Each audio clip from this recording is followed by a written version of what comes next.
নবীর নাতির গলা মোবারকের মধ্যে তরবারি চালাইছে।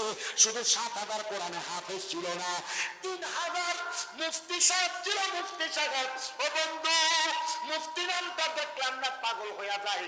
না জানি কত বড় আলেম দিন, না জানি কত বড় হুজুর, না জানি কত বড় আলেম, না জানি কত এলেম ওনার সিনাতে আছে।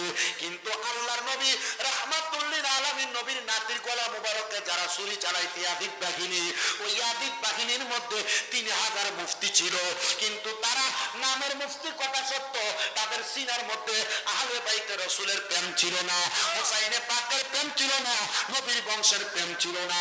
শুধু তাই নয়, 22,000 সৈন্য নিয়ে ওই ইয়াজিদ বাহিনী আমার নবীজির নাতির গলা মুবারকে তরবারি চালিয়েছে।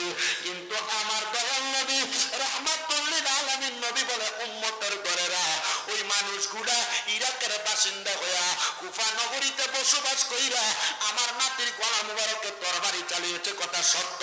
তবে তোমরা মনে রাখবা, দুনিয়ার জমিনের মধ্য থেকে যখন তোমরা বিদায় হয়ে যাইবা, যদি তোমাদের সিনার মধ্যে আহলে বাইতে রাসূলের বিন্দু পরিমাণ মুহাব্বত থাকে, ভালোবাসা থাকে, ওই মুহাব্বত নিয়ে কবরে আসতে পারলে আমি রহমতের নবী তোমাদেরকে শাফাআত করে জান্নাতের মধ্যে নিয়ে যাবো।